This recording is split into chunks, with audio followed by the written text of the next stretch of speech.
va continuer les enseignements de Rabbi Nathan. Alors, il nous dit que de même que l'homme, il doit résister à l'épreuve et ne pas se laisser entraîner par ses désirs, que ses désirs ils soient permis ou interdits. Interdit, on peut comprendre qu'est-ce que de ne pas se laisser entraîner par des désirs interdits, ça on peut comprendre. Mais permis, ça veut dire qu'il y a des fois des choses qui sont permises. Je vous donne un exemple, c'est comme si une personne elle va se dire c'est permis de manger de la viande et qu'il va manger 10 kilos de viande. Même que ce soit permis, c'est vrai que c'est permis, seulement ça va le faire descendre automatiquement. Donc il y a même les désirs permis, si vous voulez, il faut des fois s'en éloigner parce que ça peut nous amener à trébucher. Donc il nous dit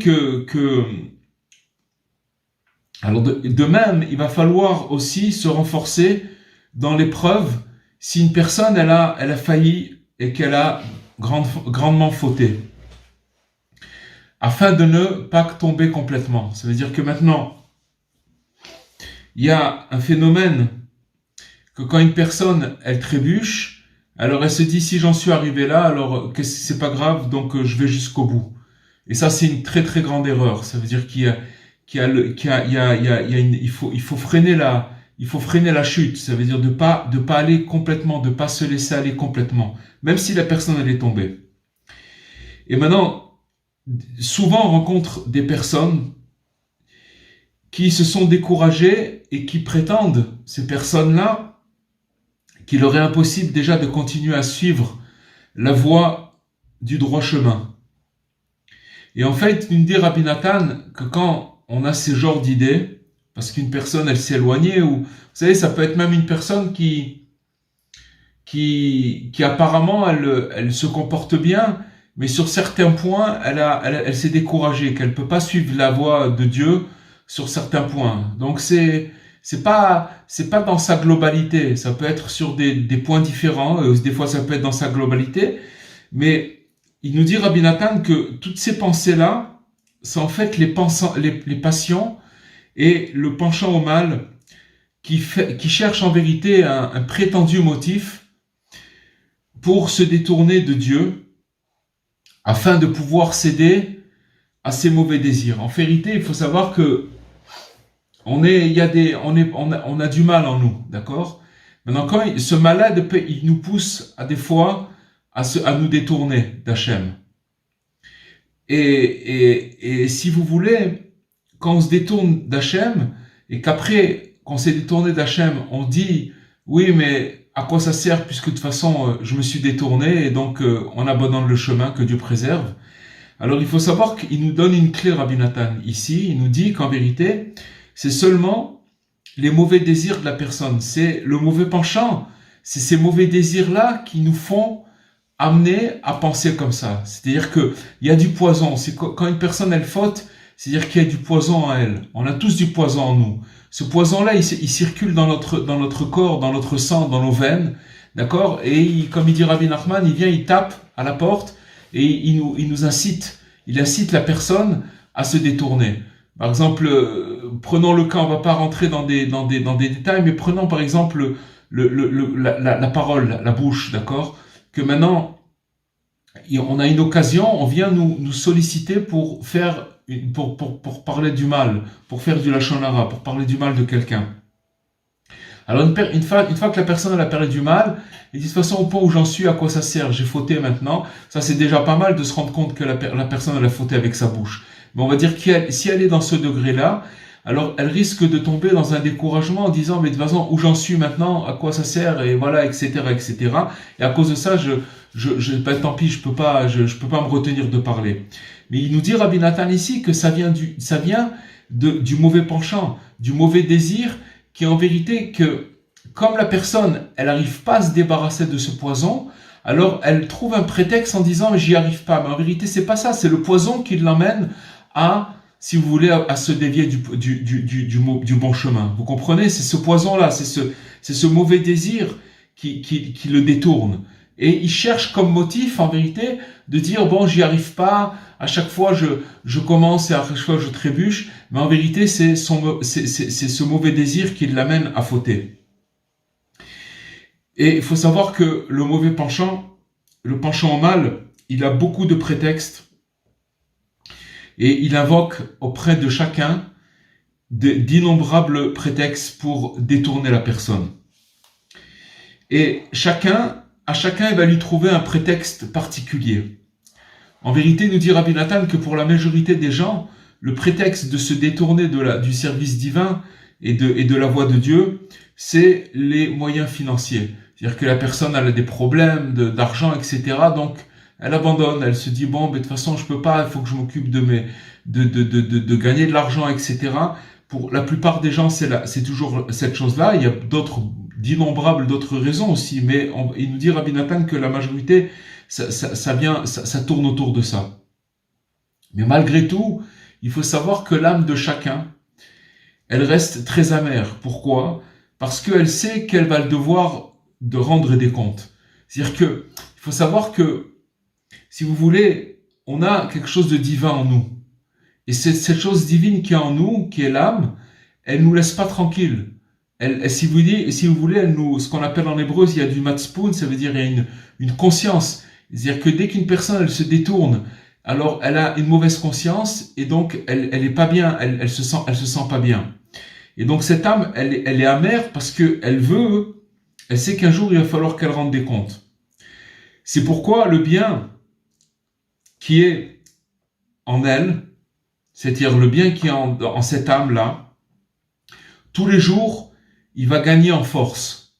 Il va gagner en force et à chaque fois, il va éveiller la personne à revenir vers Dieu. C'est comme ça. C'est Dieu qui a mis une énergie en nous, c'était cette âme, et qu'elle nous pousse à revenir en Dieu. C'est pour ça que la personne, si vous voulez, elle est des fois en contradiction avec elle-même, elle se sent pas bien. Pourquoi elle se sent pas bien? Parce que son âme, elle le pousse à chaque fois à s'améliorer, l'âme, elle éclaire la personne, elle lui fait montrer t'es pas dans le bon chemin.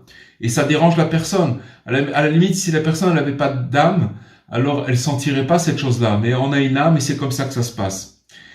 Et si vous voulez, rien ne procure à la personne une réelle excuse ou une dispense, si ce n'est cette stratégie qui est élaborée par le penchant au mal. D'accord? C'est une stratégie que le penchant au mal, chaque fois il cherche, il trouve des prétextes. Et c'est quoi ces prétextes? Qui consistent à détruire la confiance de l'homme.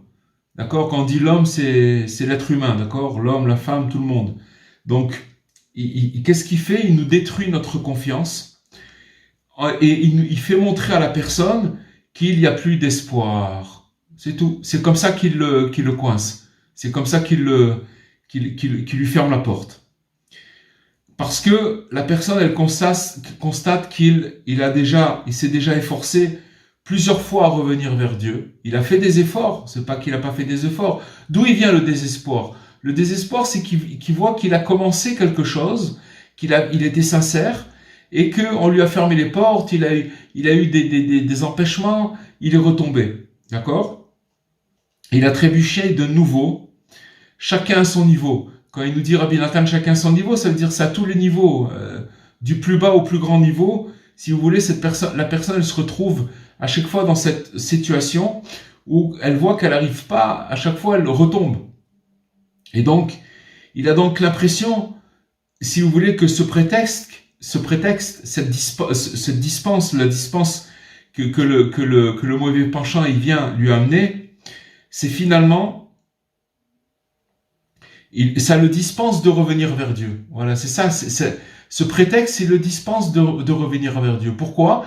J'ai essayé plusieurs fois, 5 fois, 10 fois, 1000 fois. J'ai essayé, j'ai fait des grands efforts pendant des périodes longues et j'y arrive pas. Alors ça, il a l'impression, c'est ça, il pense que c'est un prétexte et une dispense de servir Dieu à cause de ça. Mais il nous dit Rabbi Nathan que en réalité, toutes ces réflexions et ces pensées de chute qu'on a en nous, en fait, ce ne sont que l'œuvre de l'artisan du mal. D'accord? Qui va fournir à la personne un prétexte pour se détourner de Dieu. En fait, il faut savoir une chose, c'est que il faut savoir que la chute en elle-même, ce qui est grave, c'est pas la chute en elle-même. Ce qui est grave, c'est le désespoir après la chute. Parce qu'une personne, si vous voulez, on l'a appris dans tous les cours, même dans cette période où on faisait la princesse disparue, on a vu que finalement, le second du roi, ce qui lui a amené la réussite, c'est son obstination, c'est qu'il a jamais lâché. Malgré ses grandes descentes, mais il a jamais lâché. Mais, donc si vous voulez, le plus grave, c'est pas la descente en elle-même, mais c'est le désespoir qui vient après cette descente. Ça veut dire que la personne, dès qu'elle descend, elle fait un constat, elle se dit, bon, ben voilà, j'ai chuté, et donc à quoi ça sert?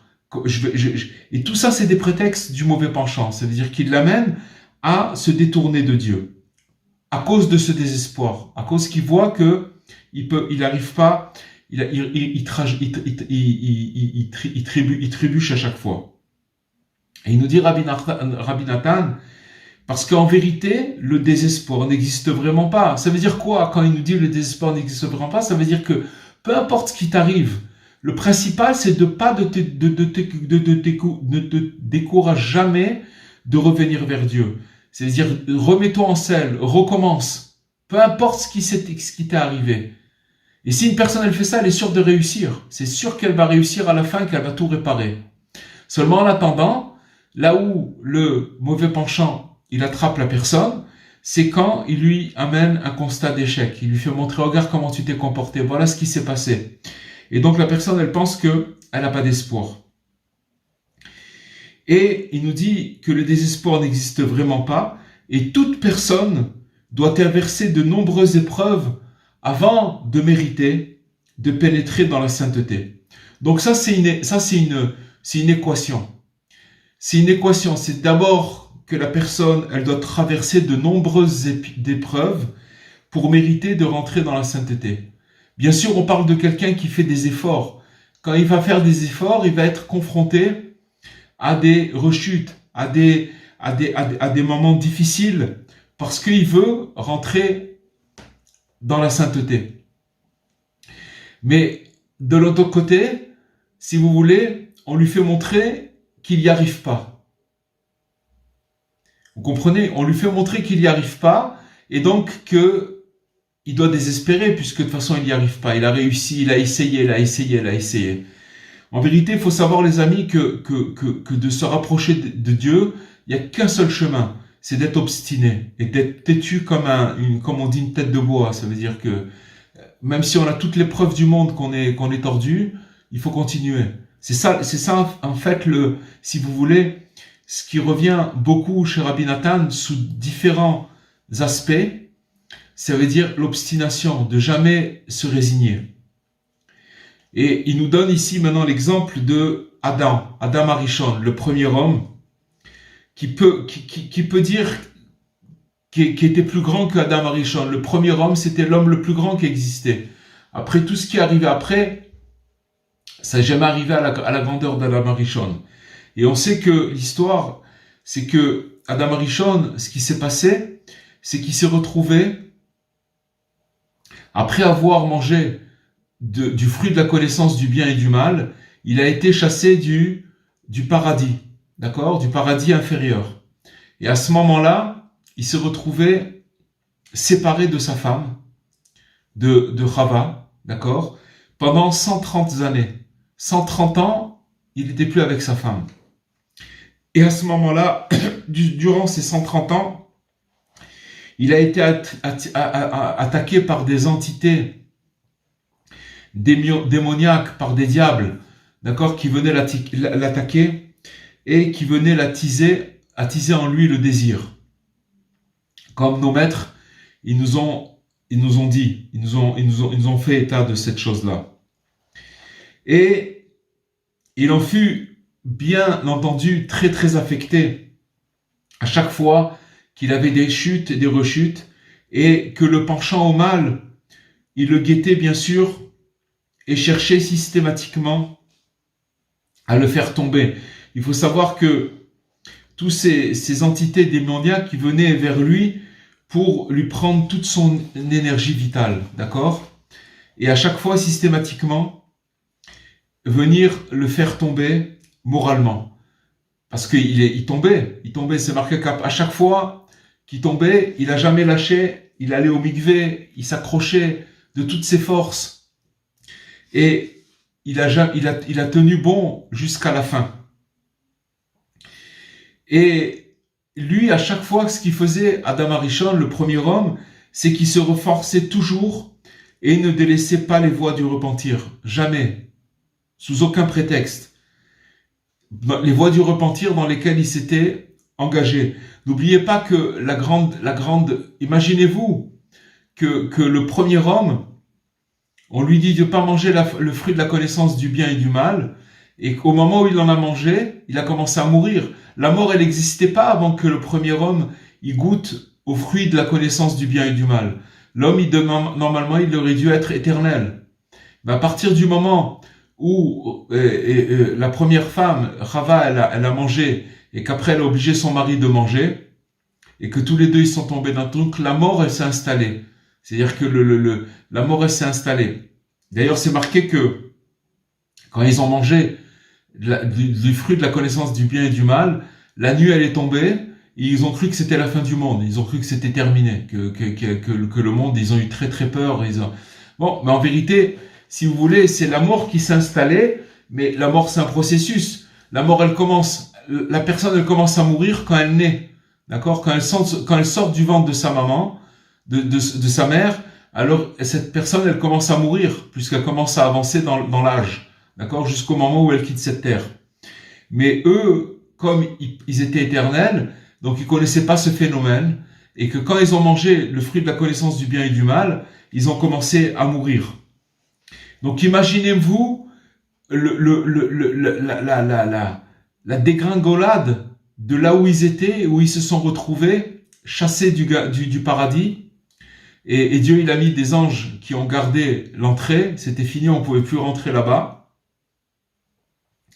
Et donc il était systématiquement attaqué par des forces négatives qui voulaient le faire tomber moralement. Mais lui, il s'est renforcé toujours, et il n'a pas laissé les voies du repentir, il les a pas abandonnées, ces voies dans lesquelles il s'était engagé. Si bien qu'à la fin, il a mérité, au terme de ses 130 ans, il a retrouvé son épouse, et il a donné naissance à Chet. Qui c'était Chet? C'était un de ses fils. C'est lui d'ailleurs ce dernier-là, qui a commencé que tout le monde y fut fondé. Ça veut dire que toute si vous voulez, la population, elle a commencé de ce fils-là, et le monde, il a commencé à se peupler. Et de qui descend Chet? Moïse et le Messie, ils descendent de ce fils-là, puisque eux aussi font partie des gens qui ont peuplé le monde. Donc, qu'est-ce qu'on apprend ici? Que Adam lui-même, il a été un homme juste, il a été un homme chassid, d'accord, durant toute sa vie, et il a quitté ce monde comme un homme respecté, avec un bon nom.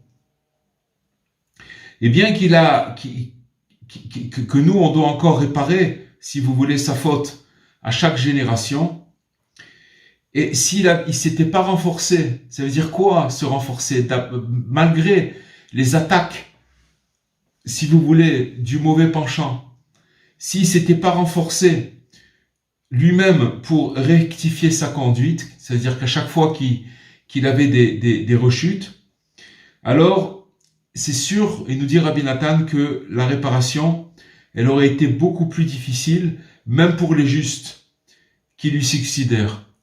Après, il y a eu des justes qui sont venus, mais ça aurait été très très difficile de réparer. Et il n'y aurait pas eu le monde, il n'aurait pas pu commencer. Parce que si vous voulez, il s'est battu comme un lion pendant toutes ces 130 ans, alors que, si vous voulez, il a été chassé de ce paradis-là, et il s'est retrouvé, Mamash, vraiment en train il a connu la mort. Ça veut dire il était en train de mourir. Et il s'est pas laissé aller. Il s'est remonté à chaque fois. Alors il nous dit, et ça c'est le premier homme, il nous dit qu'il en va de même exactement pour chaque être humain. Parce que si vous voulez, la preuve de chacun, c'est de se renforcer au cours de toutes ces chutes et de tout ce qui lui arrive. Voyez ce qu'il dit Rabbi Nathan. En fait, il nous dévoile un secret en nous disant que si vous voulez toute la réussite dans la Torah, dans le rapprochement de Dieu, dans le service divin, c'est que l'obstination. C'est que seulement se renforcer à chaque fois de toutes les rechutes, les chutes, etc. que les personnes elles peuvent rencontrer dans sa vie et sur son chemin. Et tout ce qui lui arrive. D'accord? Tout ce qui lui arrive, c'est de se renforcer, de se remonter. C'est ça qui s'appelle servir Dieu. Parce que, si vous voulez, on a tendance à croire, encore une fois, on l'a dit beaucoup de fois, comme on est dans un monde d'action, c'est les derniers exils, c'est l'exil de Esav, qui s'appelle le monde de l'action. Si vous voulez, on nous juge par rapport aux résultats. Mais c'est une stratégie qui est complètement fausse. Ça n'existe pas. C'est-à-dire que c'est un monde qui amène les gens ils existent que par rapport à leurs résultats. Si vous allez par exemple aux États-Unis, il y a des gens qui impriment sur leur carte de visite ce qu'ils gagnent dans l'année. Ils n'ont pas honte de le marquer. $1 million, $100 000, $50 000. Ils marquent sur leur carte de visite combien ils gagnent. Parce que c'est ça qui les fait exister. Alors que, par rapport à Dieu, c'est pas comme ça que ça marche. Et d'ailleurs, si vous voulez, cette façon de voir les choses, elle fait tomber des gens parce que ça marche, si vous voulez, tant que la personne, soi-disant, elle réussit. Soi-disant, elle réussit. Mais si elle a un espèce de chute, une chute quelconque, alors elle perd complètement ses moyens. Elle a rien à quoi se raccrocher. Ça peut être pour les études. Par exemple, une personne qui croit que voilà, réussir, c'est d'avoir son diplôme. Si elle n'a pas son diplôme, elle peut être cassée complètement. Si une personne, elle croit que de réussir, c'est de gagner de l'argent et qu'elle n'arrive pas à en gagner ou n'importe quoi. Même dans les relations humaines, qu'elle n'arrive pas à avoir des relations comme il faut, etc. Tout ça, ça s'appelle comment dirais-je, que la personne, elle réussit pas dans ce qu'elle voudrait faire. Mais en vérité, Dieu, il nous juge pas par rapport à notre réussite. Dieu, il nous juge par rapport à ce qu'on voudrait, et par rapport à notre obstination. Que quand une personne, elle subit un revers, peu importe quel revers, ça peut être même un revers moral, et que malgré tout, elle a confiance en Dieu et qu'elle recommence, elle se remonte le moral, et c'est ça qui fait sa réussite. Vous comprenez? Et il nous dit Rabbi Nathan qu'il s'habitue chaque jour à prendre un nouveau départ. Ça aussi c'est une clé, on l'a vu dans plusieurs études cette notion-là, mais elle est très importante dans la mesure où, si vous voulez, quand une personne ça ressemble même un petit peu aux notions qu'on a vues dans les derniers cours, que de reprendre un nouveau départ, ça veut dire que elle s'installe pas dans une construction. Elle vit le jour le jour. Elle vit le jour le jour. Vous voyez, par exemple, on l'a dit aussi plusieurs fois, en ce qui concerne l'argent, le Baal Shem Tov, il allait jamais dormir avec de l'argent dans sa poche. Il recevait de l'argent de gens, mais quand il allait dormir, si vous voulez, il distribuait tout l'argent qu'il avait. Il gardait pas de l'argent. Bon, c'est vrai que c'est des degrés qui sont immensément grands, mais il faut s'en inspirer dans la mesure où savoir où c'est qu'il est le problème. Parce que quand une personne, elle construit, et elle croit qu'elle construit quelque chose, et qu'elle bâtit quelque chose, elle construit quelque chose, alors qu'est-ce qui va se passer? Dès qu'elle va avoir une épreuve, elle va croire que tout son château il s'est écroulé. Alors que ce qui nous dit Rabbi Nathan, c'est qu'une personne doit s'habituer chaque jour à prendre un nouveau départ. Pourquoi? Parce que c'est une nouvelle création, tout est nouveau, il y a rien, tout est en train de recommencer maintenant. Donc quand elle prend un nouveau départ et que la personne elle considère qu'elle vient de naître maintenant, et en vérité elle vient de naître véritablement maintenant, alors ce que l'homme il va réussir à réparer par lui-même, grâce à son repentir, alors il faut savoir le plus sincère, grâce à son repentir le plus sincère, ce sera une très bonne chose. Ça veut dire que maintenant, si vous voulez, quand une personne elle se trouve devant une situation où elle recommence à chaque fois, alors c'est ça qui s'appelle la teshuva. C'est ça qui s'appelle la teshuva. Dès qu'elle croit qu'elle commence à construire quelque chose, c'est là où elle prépare, si vous voulez, une chute. Parce que par rapport à Hachem, c'est très très dur de dire, c'est pas possible. Vous voyez par exemple, si vous voyez par rapport à Moïse, Moshe, il s'est marqué dans la Torah que c'était l'homme le plus humble. Pourquoi il était le plus humble? Parce que, si vous voulez, il considérait pas tout ce qu'il faisait. Il le considérait pas. Tout était neuf pour lui. Il recommençait à chaque fois à zéro. Alors quand on recommence à chaque fois à zéro, on n'a pas de surprise. C'est vrai qu'on est loin, parce qu'on a, encore une fois, on est, si vous voulez, pris par cette mentalité de réussir par rapport à nos résultats, par rapport à toutes ces choses-là. Voilà, si j'ai un résultat, ça veut dire que j'ai fait quelque chose. Et donc j'ai réussi quelque chose. Mais en vérité, c'est complètement faux. C'est pas ça par rapport à Dieu, c'est pas comme ça que ça se passe. Comme on vient d'expliquer.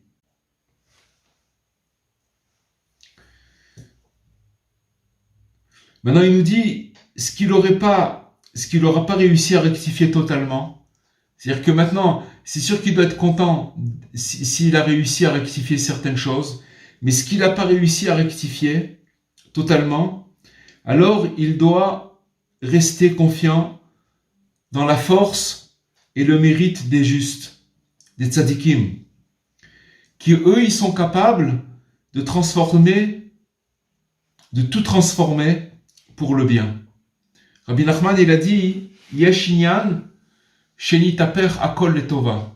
Une personne, elle peut être dans des difficultés grandes, des périodes très difficiles dans lesquelles il passe, et puis que d'un coup, Hachem, il fait quelque chose, c'est qu'il transforme toute cette chose, tout ce malheur, toute cette angoisse, tous les péchés, il les transforme en bien. Mais ça, c'est la force des tzadikim. Et Rabbi Nachman, il dit, Yesh inyan, il y a un principe, il y a quelque chose qui fait qu'il transforme tout en bien. On ne sait pas c'est quoi. Mais en tout cas, pour arriver à cette chose-là, ce qu'on sait, c'est ce qu'on a étudié ce soir.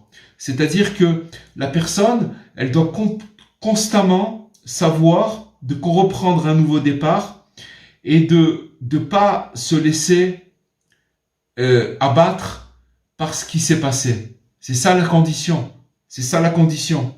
Il nous dit ici que la condition sine qua non de la réussite, pour terminer, c'est de ne jamais perdre espoir. C'est tout. Peu importe ce qui se passe, c'est peu importe. Et de placer sa confiance en Dieu. Je vais vous dire une chose, c'est quelque chose de très très fort qui nous dit là, qu'en vérité, quand une personne, elle place sa confiance, qu'elle a complètement confiance en Dieu au moment de sa difficulté, c'est ça qui nous rapproche de la chose, que la chose elle se transforme en bien. Parce que si on va d'après, si vous voulez, la logique, alors c'est mathématique la logique. 1 plus 1, ça fait 2. Alors c'est vrai que d'après 1 plus 1 fait 2, alors il n'a plus d'espoir. Mais ce qui nous dit Rabbi Nathan là, c'est que la condition sine qua non, c'est de jamais, de pas... La condition de la réussite, c'est de jamais perdre espoir. et de placer sa confiance en Hachem. Si cette personne, si la personne, elle a ces deux choses, de jamais perdre espoir et de placer sa confiance en Hachem, elle est sûre de tout réparer. Et regardez ce que ça veut dire. C'est quelque chose de, elle doit pas faire cas de ce qui se passe avec elle. Elle doit continuer à s'engager dans les voies du repentir et de jamais se désespérer et d'avoir confiance en Dieu. Voilà ce qu'il nous dit Rabbi Nathan. C'est quelque chose de très très très fort. Et en nourrissant l'espoir et en multipliant les appels et les supplications à Dieu. C'est-à-dire que ça suffit pas d'avoir espoir, mais il faut multiplier les appels vers Hachem. Ça veut dire les prières et les supplications. D'accord? De demander à Hachem. Parce que la bonté, parce que la bonté se trouve auprès de Dieu et de lui abonde le salut. Ça veut dire que maintenant, on voit que Hachem, il y a de la miséricorde chez Hachem, il y a de la bonté chez Hachem, et que c'est de chez lui, que c'est de chez Hachem qu'on reçoit le salut. C'est de Hachem qu'on reçoit le salut, donc il faut pas désespérer. Il faut pas désespérer, même si on voit des choses qui sont des fois pas belles à voir, il faut jamais désespérer. Il faut garder l'espoir en Hachem et l'espoir et de placer sa confiance en Hachem. Voilà. Si vous avez des questions, je remets le micro maintenant.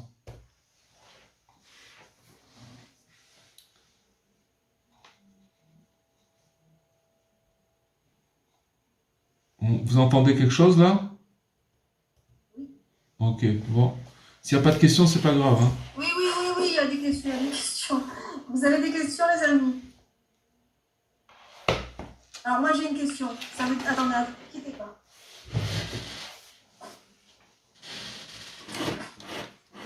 Ça veut dire que vous voulez dire que la confiance en Hachem, elle va pouvoir annuler la faute? C'est ça que vous avez dit ce soir? C'est encore une autre dimension, là. Non.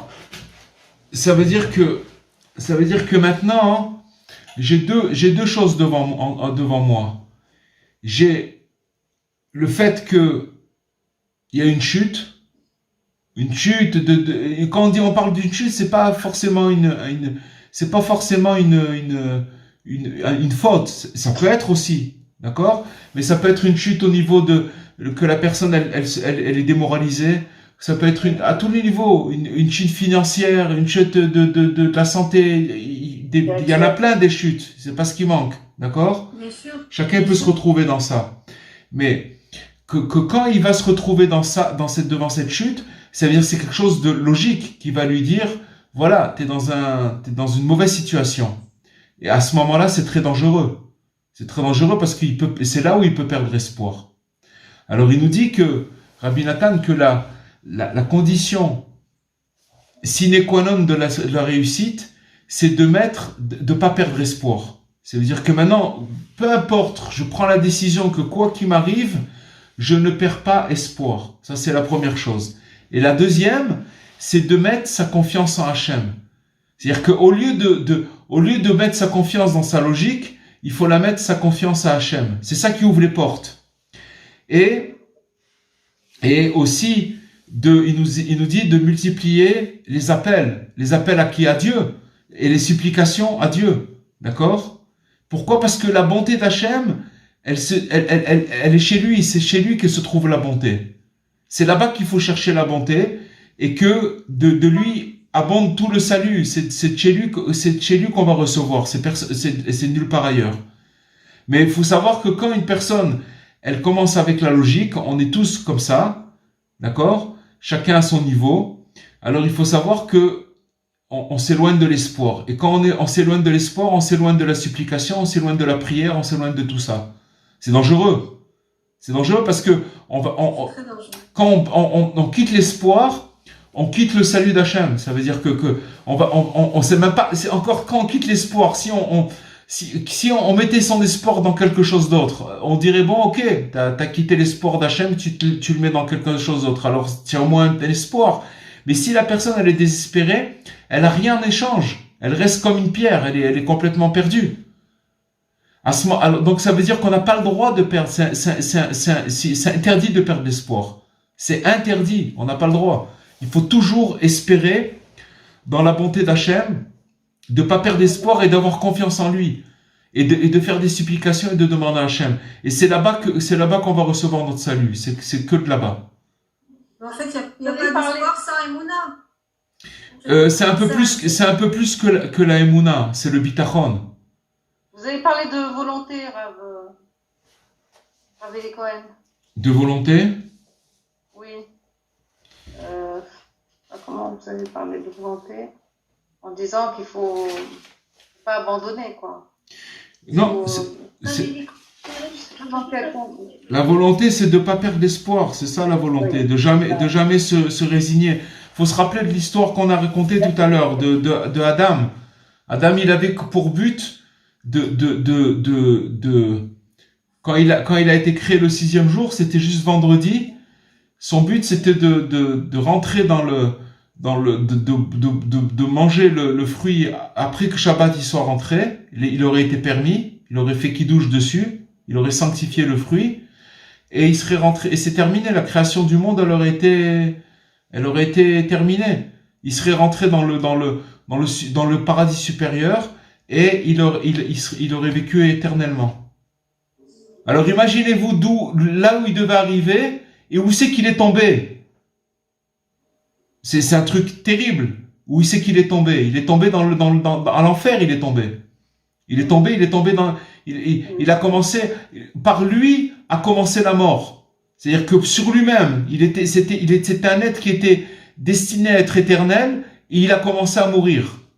Alors, est-ce que vous vous imaginez, il y a toutes les raisons d'être désespéré. En plus de ça, c'est un état qu'il connaissait pas. Parce que avant de manger le fruit de la connaissance du bien et du mal, c'était un être qui rayonnait. C'était un soleil. Il n'était pas comme nous avec de la chair, de la peau, c'était pas ça du tout. C'était un être de lumière. À tel point que même les anges, quand ils le voyaient, ils avaient peur. Oui, mais... Alors, de ça, il s'est retrouvé complètement, il est complètement descendu. Et il a gardé le moral. Il s'est battu pendant 130 ans et de pas se faire casser. C'est ça qui nous a amené Rabbi Nathan comme exemple pour nous faire comprendre que l'espoir, il est que dans l'obstination, il est nulle part ailleurs. C'est-à-dire de jamais perdre l'espoir. Vous vouliez dire quelque chose, Dora? Oui, je voulais dire que si Adam, il n'avait pas fauté, vous dites qu'il serait passé dans un paradis et que ça serait fini. Mais le projet de Dieu, c'était pas ça. Le projet de Dieu, c'était de faire une création et qu'il y ait des êtres humains. Oui, mais pas de cette manière-là. C'est-à-dire que le projet ça veut dire, si vous voulez, que le projet de Dieu, c'était de créer le premier jour, deuxième jour, troisième jour, quatrième jour, tout ce qu'il a créé, d'accord? Chaque jour, il a créé quelque chose. Et après, quand il crée l'homme, que cet homme-là, il tienne dans cette épreuve-là jusqu'à l'entrée du Shabbat mais c'était quelque chose de trop difficile. Après, de toutes les façons, quand il est venu, les gens qui ont peuplé le monde, ce qu'on est maintenant, à la fin, quand il y aura toute la réparation, alors le monde, il sera encore plus beau, avec toutes ces fautes-là, il sera recyclé, il sera encore plus beau que avant la création, avant la faute elle-même. Vous comprenez ce que ça veut dire? C'est-à-dire en vérité, ça sera extraordinaire parce qu'il aura passé tout ce processus, malgré les chutes, etc., mais tout sera recyclé. Tout sera transformé en bien. À la fin. Mais pour l'instant, voilà, on est dans le processus. Bezrat Hashem très bientôt, mais pour l'instant, on est dans ce processus-là. Non, mais excusez-moi, je voudrais terminer. Ce que je ne comprends pas, c'est que vous dites que si Adam, il n'avait pas fauté, il serait monté au paradis supérieur et c'était fini. Il n'y aurait pas eu de... Parce que c'était ça la réparation de toute la création du monde. Et il y aurait eu des êtres humains, mais c'était quelque chose d'autre. Ça veut dire qu'il aurait réparé, c'était terminé. Ça se serait passé ailleurs, pas ici, pas de cette manière-là. C'était comme ça que ça devait se passer. Ça s'est pas passé comme ça. Ça aussi, c'était en vérité la volonté d'Hachem. que ça se soit pas passé comme ça. Mais on va pas rentrer on va pas philosopher là-dessus. Ce qu'on sait que nous, maintenant, il nous explique l'histoire comment dirais-je, de Adam, et que maintenant, nous, on doit se retrouver par rapport à cette histoire-là. C'est-à-dire que maintenant, on est sans arrêt attaqué, et que nous, maintenant, on doit garder l'espoir. D'arrêter d'être attaqué, ça s'arrêtera pas. Mais c'est de garder l'espoir, et de mettre sa confiance en Hachem, et de supplier Hachem, parce que c'est là-bas que la bonté se trouve. C'est là-bas qu'on va recevoir notre salut. C'est tout. Si la personne elle est de toute façon, il n'y a pas de chemin. Je vais vous dire, il n'y a pas de chemin. C'est où ce chemin-là, ou alors l'autre chemin, c'est le chemin du néant. Il n'y a pas. Il n'y a pas une autre option. Ah, on va essayer on va peut-être trouver un truc intermédiaire. Ça n'existe pas. Ça n'existe pas. Parce que si on n'est pas branché là-bas, on est branché dans le chaos. Ça n'existe pas. Ou alors, et la personne qui a pas trop de problèmes, ça se passe pas trop mal. Tant que ça marche, ça roule, comme on dit, alors ça fonctionne. Mais dès qu'il y a des problèmes, ça y est, c'est fini. La personne, elle a pas à quoi s'accrocher. Vous comprenez? Et même si elle s'accroche, c'est parce qu'elle est jeune, elle a de la vigueur, elle a de l'énergie. Mais avec le temps, les claques, vous comprenez, elles commencent à s'imprégner et que ça commence à faire. Et donc, avec le temps, avec l'âge, la personne, elle perd ses forces. Et si elle n'a pas à quoi s'accrocher, c'est une catastrophe. Donc, il y a pas de chemin. Il y a pas de chemin. Il y a pas de chemin. Il y en a un seul, ou alors l'autre, c'est le chaos. C'est tout. Dans la chute, bonsoir Rabbi Nicolas. Bonsoir. J'ai juste une question à vous poser. Dans la chute, dans ce moment de chute dont vous parlez, de ce moment où on perd espoir, Ouais. où on n'est pas bien en tout cas, hein, et où même parfois, on pense même pas, on peut, enfin, vous êtes averti, mais on peut... Oh non, je suis pas averti parce que c'est pour tout le monde. C'est là, ce qu'on a appris ce soir, une seconde, excusez-moi, madame, je vais dire une chose. C'est pour tout le monde, je vais vous dire pourquoi. Parce que quand on est dans cette situation-là, si vous voulez, le penchant au mal, il nous amène au désespoir. Oui. Ok? Oui, bien sûr. Donc on oublie ça. Oui, et on oublie aussi qu'on peut prier et se tourner vers Dieu. Exactement, parce que dès que vous touchez au désespoir, vous perdez la prière. C'est ça le problème. Tout à fait. Et ce que je veux dire, c'est, est-ce que vous croyez aussi que du même coup, parfois, à ce moment-là, on peut avoir des signes qui vont nous dire, qui vont nous rappeler, je ne sais pas comment je peux dire. Mais j'ai très bien compris. Les signes... Au début, il va se passer un appel téléphonique, n'importe quoi. Quelque chose qui va se passer et qui, du coup, nous dit, mais ça, c'est quelque chose de positif qui t'arrive. Est-ce que ça aussi, ça peut nous aider? Je vais vous dire une chose. De toutes les façons, je vais vous dire une chose. On oublie qu'il faut prier, Je vais vous dire une chose, écoutez. Je vais vous dire une chose. Le fait de passer par ces états d'âme, bien entendu, n'oubliez pas qu'on a étudié. Donc, l'étude de Rabbi Nachman, elle vient nous sauver au moment où on en a besoin, même si c'est un petit peu, mais on s'en rappelle, on se bat. Vous comprenez que quand on étudie tous ces textes-là, c'est pour au moment comme on dit, au moment du test, qu'on puisse se rappeler que c'est comme ça que ça marche. À force d'étudier toutes ces pensées, les pensées de Rabbi Nachman, c'est quelque chose qui est censé nous aider au moment où on en a besoin. Maintenant, de s'en rappeler à ce moment-là, c'est sûr que c'est un mérite.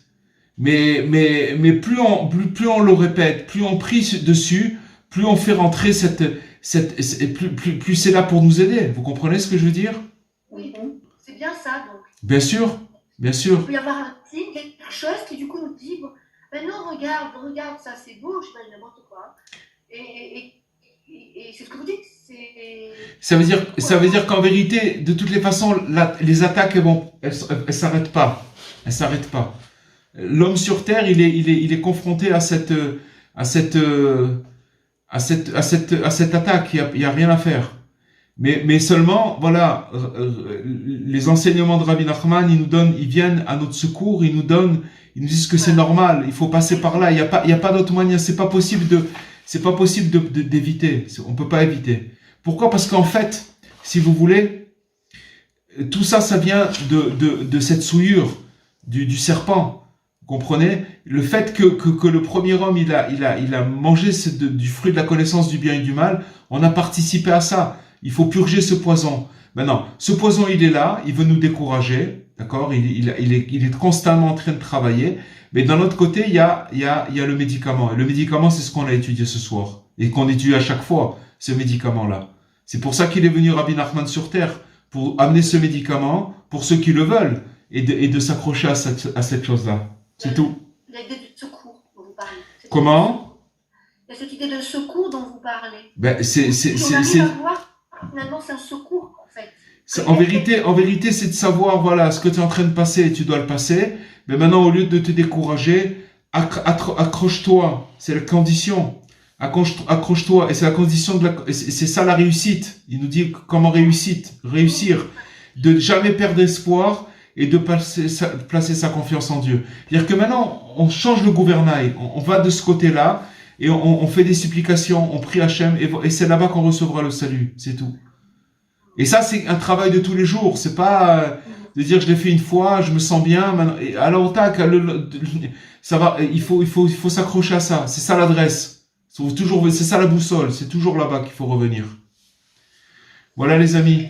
Mais je pense que Rav Cohen, excusez-moi. Je pense que plus on s'accroche à ça, et plus on va s'accrocher encore plus. C'est sûr. Si vous comprenez. Bien sûr, je comprends. Bien sûr, c'est vrai.